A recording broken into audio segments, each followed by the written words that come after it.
Rain had started falling 2 hours earlier, but I didn't notice until the droplets began collecting on the windshield in a way that made the streetlights blur into each other. I was gripping the steering wheel like it owed me answers, like if I just held it hard enough, the weight in my chest would shift or break or something.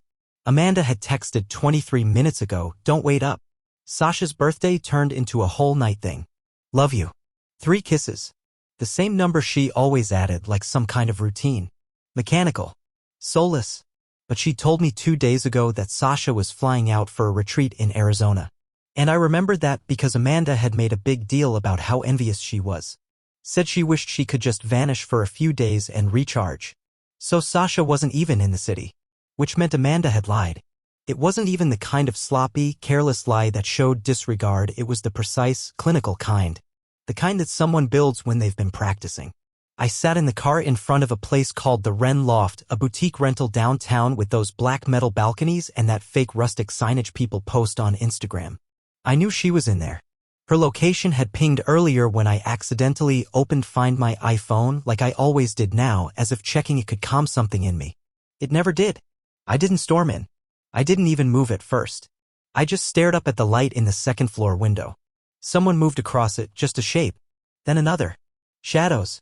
I don't know what I thought I'd see when I climbed the stairs and found the door. I wasn't expecting laughter. That kind of warm, bubbling laughter she used to give me when we were driving home from bad movies. It came from inside, muffled, but hers. And then someone else laughed too. A man. The sound of glass clinking followed. Footsteps. The soft thunk of bare feet on wooden floors. My hand was shaking when I reached for the doorknob. It was locked. I knocked twice. Silence. Then a voice, hers, cautious, pretending confusion. "Who is it?" "It's me." A pause. Long too long. The lock clicked. The door opened just a crack. She was wearing one of those oversized sweatshirts she never wore around me, the kind that made her look swallowed and girlish. Her face was too calm. "Josh," she said, like I was the problem, like I'd brought something ugly into her pretty little evening. I pushed the door open wider. She stepped back. Inside, there were candles. A charcuterie board. A man's jacket draped over the back of the couch. He wasn't in the room. But his presence was too strong, too recent to ignore. Amanda saw my eyes move to the jacket. She followed them. Didn't even flinch. "It's not what it looks like," she said, too quickly. Then, like flipping a switch, "You're overreacting. What are you even doing here?" I almost laughed. Almost. But there was no humor left in me. Just an aching kind of stillness. "You lied," I said. "You said Sasha's party. Sasha's not even in town." She didn't deny it. Instead, she scoffed. Scoffed. "God, you're exhausting, Josh. Always playing detective. Always assuming the worst." From the hallway behind her, the man finally appeared. Tall, buttoning his shirt. Calm. Not embarrassed. Not hiding. Just present. Amanda didn't even blink. "This is Nathan," she said, like it was nothing. Like I was the one out of place. Nathan gave me a nod. That was all. A nod. Something inside me collapsed. Not in a loud way. Just a quiet disintegration. I wasn't angry, not yet. I wasn't heartbroken, not fully. I was just removed. Like I'd stepped outside of my own life and was watching someone else's play out. Amanda folded her arms. "I told you months ago we weren't working," she said. "But you don't listen. You never listen." I had listened. I'd listened too much. I'd built her dreams while she was building exits. The worst part? She wasn't sorry. Not even a little. I turned and walked out. I didn't slam the door. I didn't scream. I just left. But that's not the end. That was only the beginning. I didn't sleep that night. I couldn't. I parked 2 blocks away from our house and just sat there. Watched the sun rise behind the empty silhouettes of houses that all looked the same, wondering if mine still had any meaning. My phone buzzed only once. Amanda, texting. "We'll talk later. I need space." No apology. No explanation. No shame. Just space. As if the betrayal wasn't already a canyon between us. I didn't respond. I couldn't trust myself to say anything that wouldn't unravel me. Around 7:30, I finally went home. The kids were still asleep. Amanda wasn't back yet. Her car wasn't in the driveway. I walked through the front door like a ghost. Everything was just as we'd left it, dishes from yesterday, a blanket tossed over the couch, a framed photo of our anniversary trip to Tahoe sitting on the entry table. I looked at that photo for a long time. She was smiling wide in it, holding my arm. I remember that day. I carried our bags up 3 flights of stairs because the elevator was broken. She'd laughed the whole way, said I was her mountain man. I thought she meant it. Now I couldn't even look at her face without hearing that man's voice behind the door. Nathan. The name alone made my stomach clench. I didn't know what to do with myself. I made the kids breakfast like nothing happened. I packed their lunches, braided Ava's hair while she talked about her art project, nodded when Liam told me about a kid at school who brought a lizard for show and tell. I smiled. I joked. I even laughed. And all the while I felt like I was drowning inside my own skin. Amanda came back around 10. Didn't sneak in. Didn't even look guilty. Just walked through the door like she had a right to be there. She smelled like someone else's cologne. She walked past me like I was air. "Don't do this in front of the kids," she whispered as she passed. I didn't say a word. We waited until they were at school.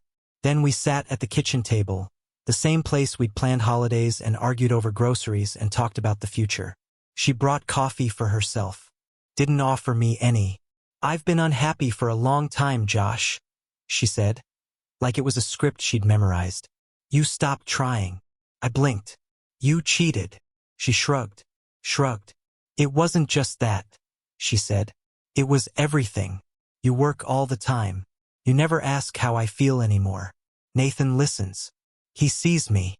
I stared at her, trying to match this version of her with the woman I thought I married. She used to cry when our kids said something sweet. She used to kiss my neck in the middle of dinner just to make me blush. Now she was sitting there cold, guarded, like I was an inconvenience. "You could have left," I said. "If you were so unhappy, why not just leave?" She didn't answer, because she didn't want to leave.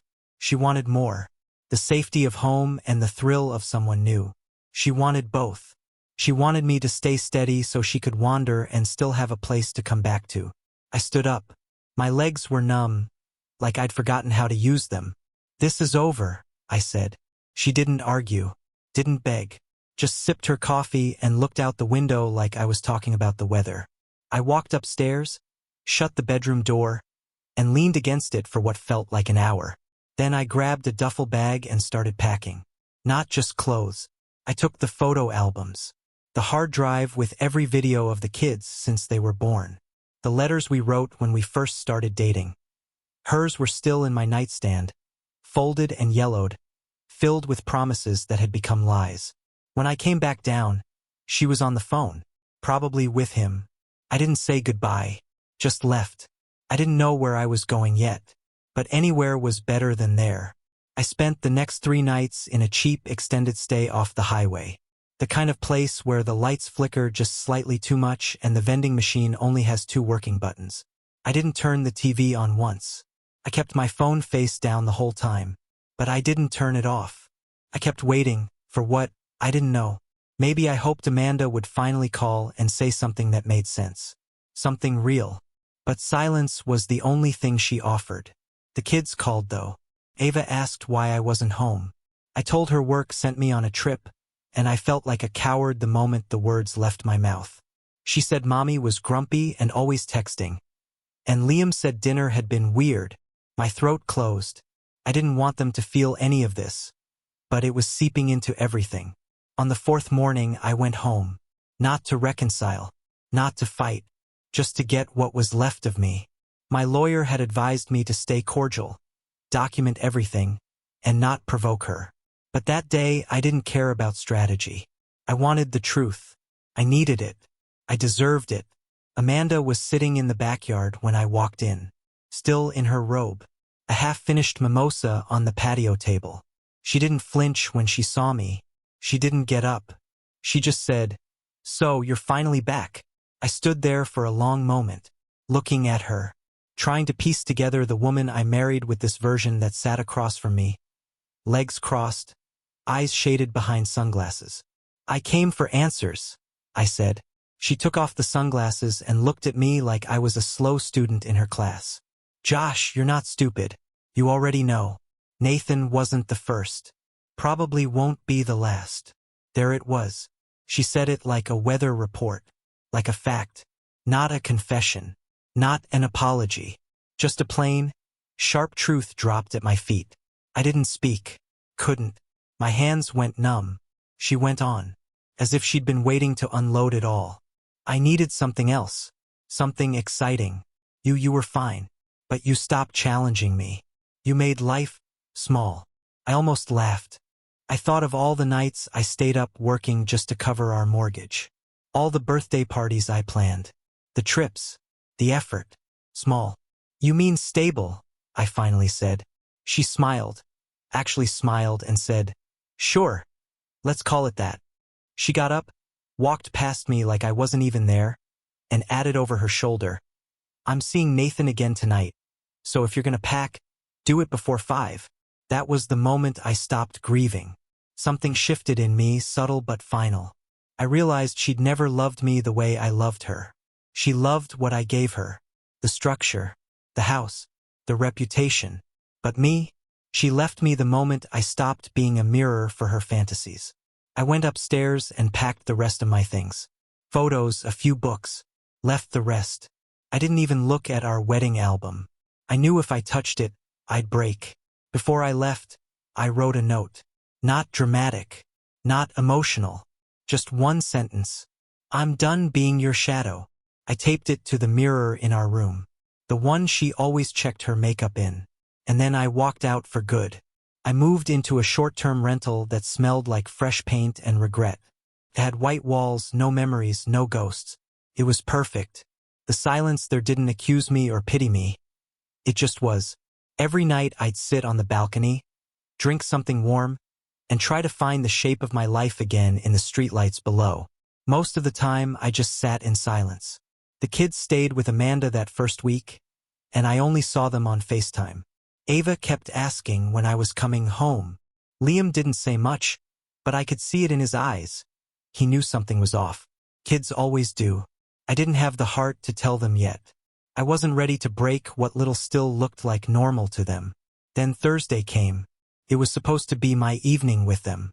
Amanda agreed reluctantly. I showed up at the house at 4 o'clock. She opened the door barefoot, in a silk robe again, her hair wrapped in a towel.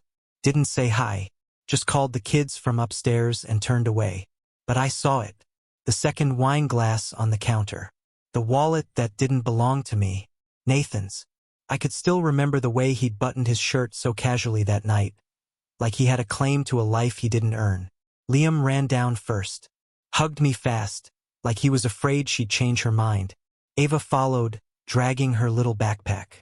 Amanda appeared behind them, face blank, arms crossed. Have them back by 9, she said, like she was doing me a favor. I crouched and tied Ava's shoe. As I did, Amanda muttered, just loud enough for me to hear, don't talk bad about me. I know how you play the victim. I stood up, looked her right in the eyes. I don't need to talk bad. You're doing that just fine on your own. Her lip curled, but she didn't reply. That night, I took the kids to a little diner near my rental. We ate pancakes and chocolate milk at 6 p.m. like rebels. Ava made syrup towers. Liam laughed for the first time in days. For a moment, it felt like oxygen. Like life could be real again. After I dropped them off, Amanda didn't even come to the door. Nathan did. He opened it like he lived there. Hey, he said, eyes flicking down to the kids. Thanks. I looked at him, really looked. Younger, smug, a little too polished. He wasn't even trying to hide the fact that he'd replaced me in every room I used to stand in. I didn't respond. Just placed a hand on Liam's shoulder and kissed Ava's forehead.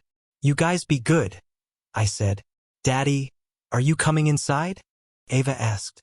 Before I could answer, Nathan said, not tonight, sweetie. Mommy said just a quick drop-off.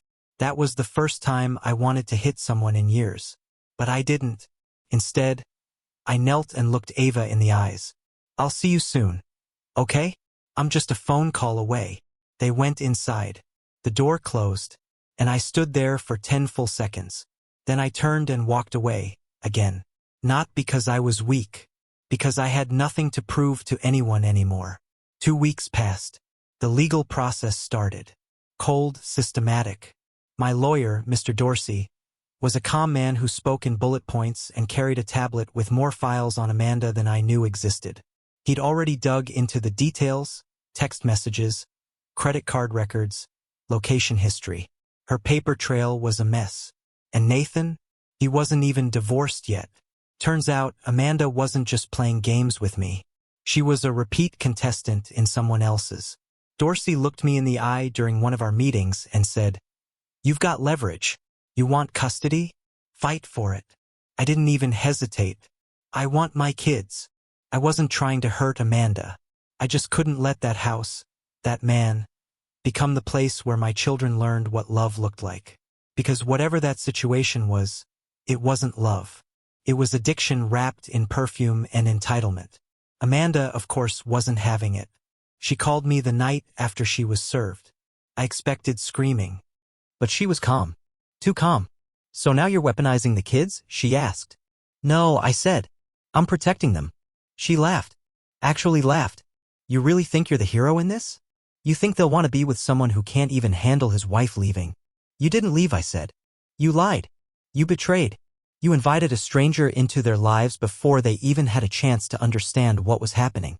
She got quiet for a second. Then her voice dropped, cold as frost. "You never really knew me, Josh. You loved the version of me that made you feel safe. But that's not my job anymore." And that was it. That was the sentence that closed the book for me. Not the affair. Not Nathan. Not even the lies.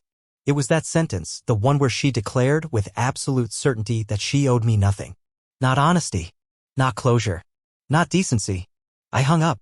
That night, I opened every photo album I'd taken with me. Page after page of fake smiles and vacations that now felt staged. Amanda's handwriting and birthday cards. Her notes on the back of Valentine's gifts. I read every word. Then I burned them. Not out of hatred, but because I refused to let a false story be the one I kept rereading. The next morning, I filed for full custody. Amanda's response? She showed up at my rental. No warning. Just knocked on the door at 6:13 a.m., standing there with coffee and a smile like we were still something. She had that same sweatshirt she wore the night I caught her, the one that looked soft and safe. "I miss the kids," she said. "You saw them yesterday." "I miss us," she said next. And I just stood there, watching her try to wear an old mask. "Is Nathan gone?" I asked. She blinked. Didn't answer. That told me everything. I didn't let her in. She stood there for a while, waiting for me to budge.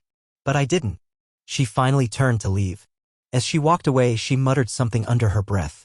"You were never strong enough for someone like me." And that, right there, was the last lie I ever let her speak into my world. The custody battle started fast. Amanda's strategy was exactly what I expected: smiles in the courtroom, lies on paper. She painted me as emotionally distant, obsessed with work, disconnected from the kids. She even brought up that time I missed Ava's dance recital because of a project deadline. Left out the part where I stayed up all night for 2 weeks straight so we could afford her classes in the first place. But I came prepared. My lawyer laid out timelines, messages, inconsistencies. Showed how often Amanda left the kids with sitters while she went on self-care retreats that always had Nathan's fingerprints all over them. The judge didn't say much, but I saw the shift in his eyes. He saw it. The performance. The arrogance. Amanda still believed she could charm her way through it. At one hearing, she actually smiled at me across the table. Like it was all some inside joke between us. Like we were still a team playing a game instead of two people on opposite sides of a broken life. Afterward, in the parking lot, she stopped me. "You're making this ugly," she said, arms crossed like she was the injured one. "No, Amanda," I replied. "You did that the night you let a stranger take my place." Her eyes flickered. For the first time, something broke through her mask. Maybe regret. Maybe just the realization that I wasn't the same man who used to chase her. Then came the next twist. Nathan's wife contacted me. Her name was Grace. She found my email, sent a simple message: "I think we should talk." Our stories seemed to overlap. We met at a coffee shop 3 blocks from the courthouse. She brought screenshots, photos, receipts. Everything Amanda had denied, Grace confirmed. Amanda and Nathan hadn't started 2 months ago like she claimed. It had been going on for nearly a year. Business trips, hotel receipts, even a fake Airbnb reservation in both their names. The worst part? One of the trips lined up with Ava's birthday. While I'd been baking a cake from scratch with our daughter, Amanda had been in a hotel with Nathan, working on a client pitch. Grace was composed. Angry but surgical. She told me she was leaving Nathan. Had already filed. "We deserve better," she said before leaving. "Even if it's alone. Better than being the second option in someone else's game." I sat in my car afterward and stared out the windshield, remembering that day, Ava in her princess dress, blowing out candles, looking for her mom.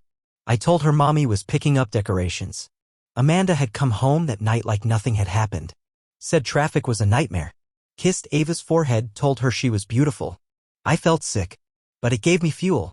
The next day, I submitted everything to the court. Grace even signed an affidavit. Amanda's lawyer called me that night, rattled. Asked if we could negotiate. I said no. I wasn't negotiating my children's safety. Amanda showed up at my door the next evening. No smile. No robe. Just stood there, makeup undone, hair pulled back, looking finally like the woman behind the costume had cracked. I didn't think you'd actually fight me, she said quietly. You never thought I had to, I said. And she nodded. Just once. Then turned and walked away. For the first time, she didn't look back.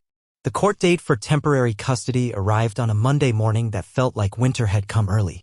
Gray skies, cold pavement, and that kind of stillness that settles in your bones before you ever say a word. I showed up with my lawyer and a binder full of documented moments, things I never thought I'd need to prove. That I was a present father. That I was the one who knew Liam's favorite dinosaur and Ava's bedtime routine. That I, unlike Amanda, hadn't treated our family like an option. Amanda arrived 15 minutes late. Wearing all white. She smiled at the bailiff like they were old friends. Walked in like it was a runway. Nathan was there too, behind her, in a suit a little too fitted and an attitude that didn't belong in a custody hearing. He looked at me once, smirked, then whispered something to Amanda that made her laugh under her breath. The judge asked basic questions at first. Where the kids were staying, who picked them up from school, who arranged doctor's appointments. Amanda fumbled once, couldn't remember the name of Liam's pediatrician. Said she'd have to look it up. The judge didn't blink, just made a note. Then it got serious. My lawyer presented our case calmly. Documents, testimony, the affidavit from Grace. Everything laid out clean and undeniable. Amanda's lawyer tried to spin. Said I was controlling. Said Amanda had lost herself in the marriage. Tried to frame the affair as a symptom, not a betrayal. But the judge wasn't moved. Especially not when Amanda tried to interject, saying things like, he just didn't understand me anymore and Nathan is a better influence than people think. The moment that changed everything? The judge asked Amanda, if the children were placed with their father temporarily, how would you support shared responsibilities? She paused. Then said, that wouldn't be fair to me. They're my kids. Not our. My. The judge leaned back in his chair. I see. 30 minutes later, he granted me temporary primary custody with Amanda receiving scheduled weekend visitation supervised for the first month. She didn't cry. She didn't scream. She sat there, teeth clenched, jaw twitching, as if the universe had just personally insulted her. Outside the courthouse, Nathan tried to speak. I didn't let him. Don't ever talk to me again, I said, flat and final. Amanda stood to the side, pretending to scroll through her phone, but her hand was shaking. She looked up one last time before they left. Her eyes weren't angry. They were empty. Not hollow. Not wounded. Just gone. As if the part of her that used to pretend she cared had vanished. And in that moment I realized she wasn't just done with me. She was done with the lie she'd been living. And now so was I. The first night the kids stayed with me full-time, everything felt strangely quiet, even with cartoons playing in the background and Ava running around in mismatched socks. It wasn't the absence of noise. It was the absence of tension. That invisible wire that had wrapped around the house for years, always waiting to snap, was gone. Liam helped me unpack his things into the second bedroom. He wanted to keep the dinosaur lamp near his bed, just like before. Ava insisted on using the same pink blanket that Amanda never liked, said it didn't match the aesthetic. I let them pick dinner pancakes again. Easy wins. As I tucked them in, Ava asked, when is mommy coming back? I froze for a second. Sat on the edge of the bed. She'll see you this weekend, I said gently. She nodded, chewing on her thumb. She doesn't like sleeping here, huh? She's got her own place now, I said. Ava blinked slowly. Does she live with that man who calls me princess but doesn't look me in the eyes? I didn't answer. Just smoothed her hair back and kissed her forehead. Liam didn't ask any questions that night. But he left his door cracked, just slightly, like he used to do when Amanda and I were fighting downstairs. I noticed. The next morning I found his tablet in his backpack. He'd drawn a picture of our family, just me, Ava, and him. No Amanda. No Nathan. Just the three of us holding hands, standing on grass with big cartoon suns above. There was something heartbreakingly simple about it. He didn't draw anger. He didn't add tears or crosses over faces. He just excluded what no longer felt safe. Friday came fast. I drove them to Amanda's place. They were quiet the whole ride. Ava clutched her stuffed giraffe. Liam stared out the window like he was bracing for turbulence. Amanda opened the door before I could knock. She looked different. Not tired. Not flustered. Just vacant. "Hey guys," she said brightly, too brightly. Liam mumbled something. Ava hugged me twice before walking inside. Amanda leaned against the door frame and gave me a look like she expected me to say something. Apologize, maybe? Acknowledge her pain. But I didn't. She crossed her arms. "You're enjoying this." I blinked. Enjoying what? Being the victim. Playing saint in front of everyone.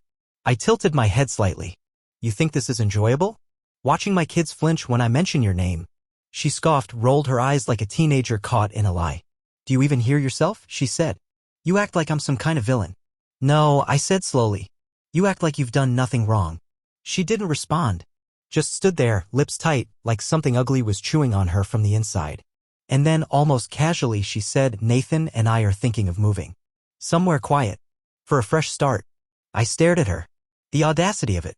The way she kept using the word fresh as if she hadn't contaminated everything behind her. "You're not taking them anywhere," I said. Her eyes sharpened.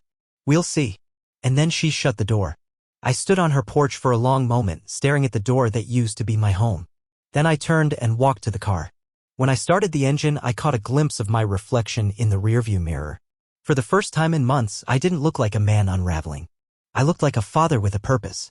A week later, Amanda filed a motion. She wanted shared custody reinstated immediately. Her lawyer argued the kids were emotionally distressed by the new arrangement and needed maternal stability.